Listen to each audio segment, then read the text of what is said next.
Good morning, everybody, and namaste. Thank you so much for joining me. I'm Chi with Divine Vibrations with Chi, and it's early this morning, and it's pretty nice actually. It's pretty tranquil. I woke up this morning, and I woke up pretty early actually.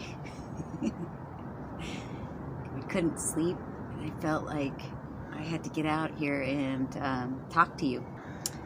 I'm sure a lot of you have felt a lot of changes lately have been going on in your own lives. A lot of us have.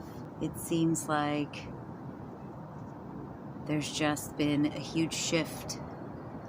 I don't know if it's because, well, I'm pretty sure it is. There's several planets in retrograde. We just had an amazing full moon in Cancer. Mercury's a big effector on a lot of people, especially if it's one of your ruling planets, which it is for me. So there's no doubt there why I feel affected by it. But I feel like we are all a part of this universe. So when there are shifts, just like the moon ebbs and flows, the ocean ebbs and flows with the cycle of the moon, so do we. We are one with the universe, whether we want to admit it or not. So here I am, early morning, having a cup of coffee, and my sister gave me this shirt yesterday, and it's pretty awesome. It's living my best life. Yes, I am. So cheers to you this morning. So I wanted to start off with a little bit of tone, because I just love sound, and as you can hear, sorry about it, there's a lot of other sounds, right?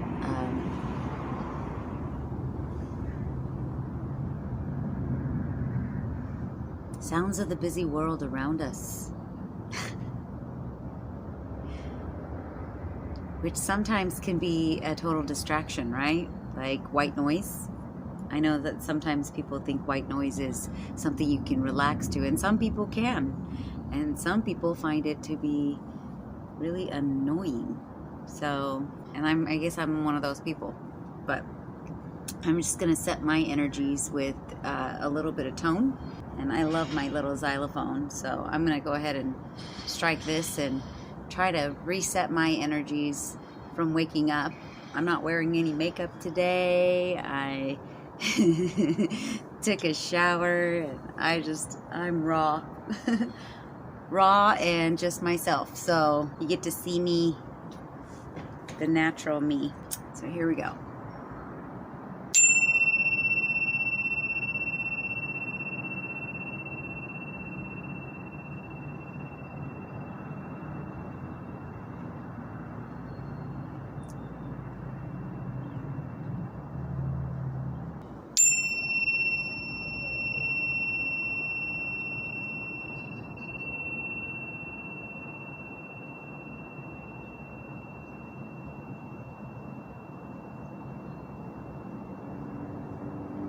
Love it. I think that's one of my favorite things next to my quartz singing bowls. I love that thing. So one of the things that I really try to do is try to affirm my day, try to affirm my energies, my efforts, in what I'm doing in my journey and my soul purpose. And sometimes that can be really a challenge, right? Because we have a lot of distractions in our life, and that's just the fact of the matter. Whether it's our job or family members or friends or external factors and things that are going on in our life, there always seems to be something that draws us away from our own internal energy. And the thing that calls us to, I think, what we really need to be on our own journey. And so I find that what helps me out is these affirmations. So I'm going to share some with you today. I have my little Om cards. And they're in all the colors of the chakra. And so what I usually do is I just put them in my palm, and then I just feel like which ones are speaking to me. And I just pull out a few as I go over them. Let's see here.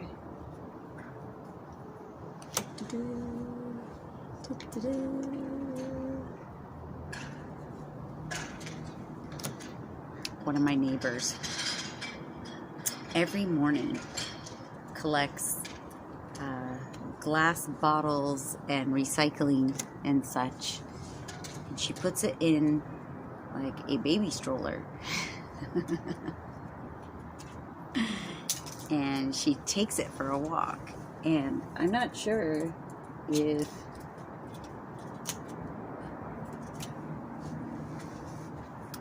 she takes it for a walk, and I'm not sure whether she recycles it or what, but it just seems like her cart's always full. So I'm wondering if she uses it for like weight, which is a pretty awesome actual functional way to use recycling, I think. But every morning I see her at the same time. She's out, taking her recycling out for a walk. It's pretty awesome.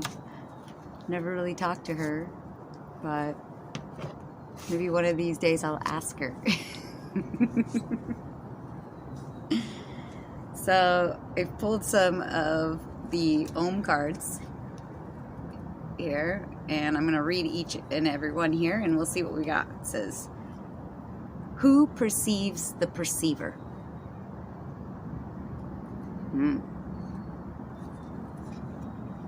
Who perceives the perceiver? It's a very good question. Nurture self, lovers. We can all be lovers of ourselves, right? Like, first love yourself, then a lover will come to you. What you resist persists. Kind of like goes along with one of the ones I did the other day, which is the thing you're most scared about is the thing you most likely need to do, right? So what you resist persists. Because if you're resisting change, man, you need to change. And then be firmer. So I don't know who needs to hear that, but somebody might need to hear that about being firmer with other people or yourself. I also kept thinking about a Rumi poem lately, and it just my eye just kept getting drawn to it, And the poem is A Gift to Bring You by Rumi. And if you have a moment, look it up on the internet. Rumi is a poet. I mean, I love them all, but this one just is dear to my heart. It says, a gift to bring you. You have no idea how hard I've looked for a gift to bring you. Nothing seemed right. What's the point of bringing gold to a gold mine? Or water to the ocean? Everything I came up with was like taking spices to the Orient. It's no good giving my heart and my soul, because you already have these. So I've brought you a mirror. Look at yourself and remember me. And I sat there thinking about, like, what is this poem, right? Like, what is it? What is Rumi talking about?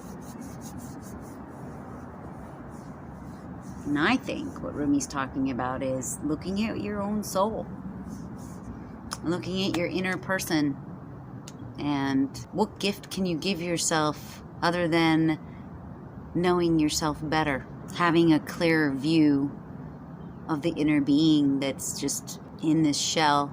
Because I think when we connect with ourselves, our inner being, the person that we've come here to be, but in all of our cases have forgotten and are growing into that reflection. It's a journey to look in the mirror and maybe see the things that we don't like.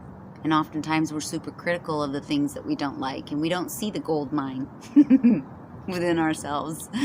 You know, we don't see that we literally are who we are and what we are, and what we are is love, and honoring that love for ourselves is what allows us to embark on our own soul journeys and fulfill that which we said we were going to do, you know, when we got here. I really like that poem. Just been really on my mind lately. I recommend you go check it out if you can.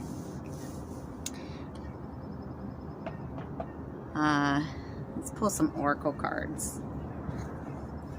So these are the Spirit Animal Oracle cards by Collette Baron-Reid. Let me just show you what that looks like. I mean, it's an absolutely beautiful deck. She is an amazing artist and author of these cards, and I just love them. You just, some of the imagery of the animals. I love animals. I feel really super connected to nature and animals. I feel like animals were created before humans, and then, you know, humans, we were supposed to care for them. We haven't done a very good job of that. We've kind of been selfish and taken over the world a bit. But the animals always seem to honor us, right? But we don't seem to honor them. There we go.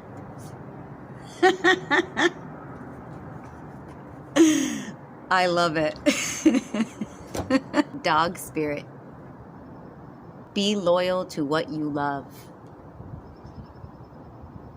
Ooh, and it's the number 19 card.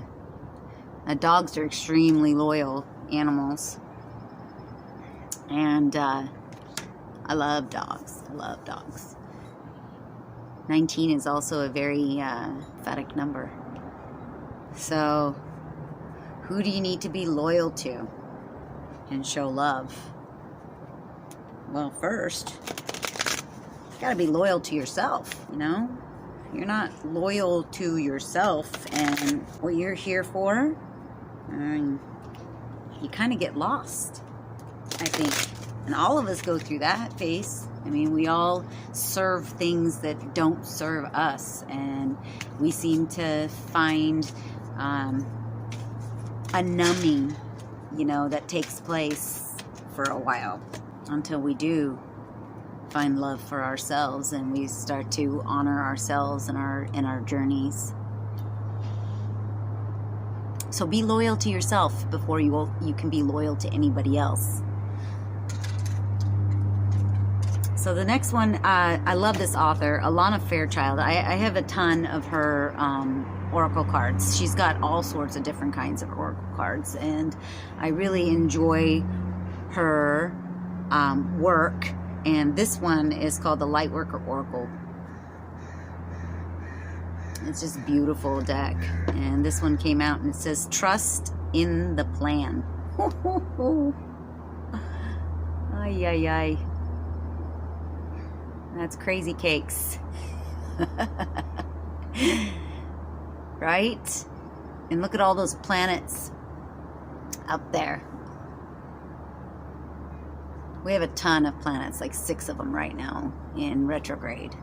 And look at that water in the ocean. Wow, that really ties in with our poem, with the Rumi poem. How do you bring water to the ocean? They're one and the same.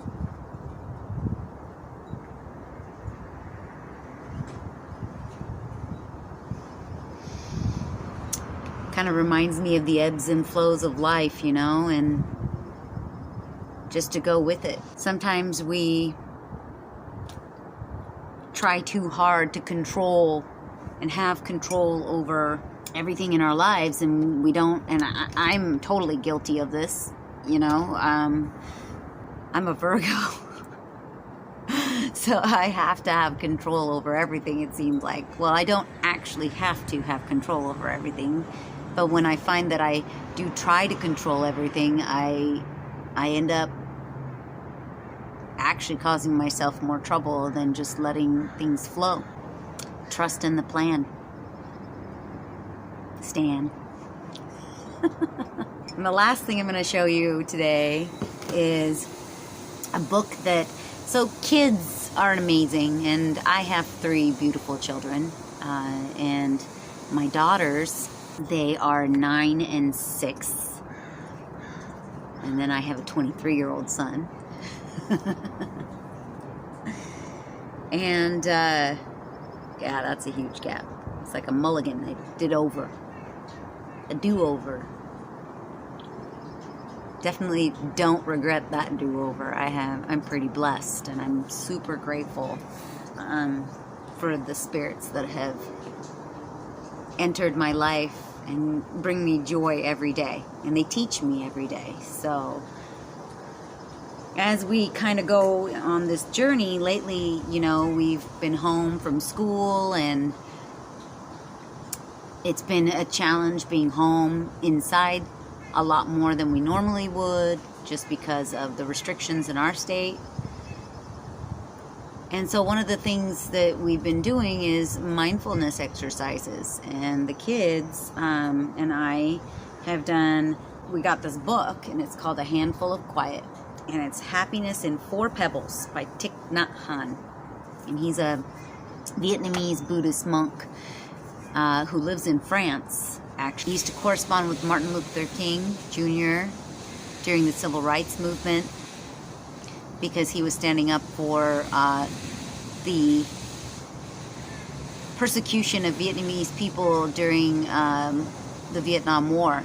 And him and Dr. King actually bonded over both of their causes. And so Dr. King and Master Han really bonded over their equal rights movements in their respective countries. And we're dealing with that very same problem today, right? Still. But as we were talking, I was talking with the kids about what was going on, because you can't just ignore what's going on. They notice, they ask questions. One of the things that we really focused on is trying to be happy and grateful for what we have, and being in the present moment, and really trying to move through those emotions and finding a sense of calm in a time that seems really super chaotic. And if you want a tool that would help with your children, this one is something that you get. It actually, you make a little bag of pebbles with it, but it also, you know, goes through the whole mindfulness exercise, where each of the pebbles represent a type of calmness. For example, you know, strong as a mountain, and being able to have a mantra and meditate, strong as a mountain, and breathing exercises. So check it out if you can. I think it's a great exercise and a great way to connect with kids and to help them find a sense of calm when they're dealing with a lot of chaos as well. So I really hope that what I shared with you today is helpful in your journey as you are making it through your day, whether you're getting up and going to work today, or whether you're, you know, hanging out with the kids and it's summer vacation, or maybe you're going on vacation. Who knows? No. I want you to know that you are a blessed soul and a unique individual, and you're here for a purpose. And I hope that as you go through your day, that you try to connect with little purposeful things in your day that help you be your best self and live your best life. So thank you for joining me today. Please, if you like any of the content in my videos, please like and subscribe. Hit the notification bell so you get future video posts that I do upload. And thank you so much for joining me on Divine Vibrations with Chi. Namaste.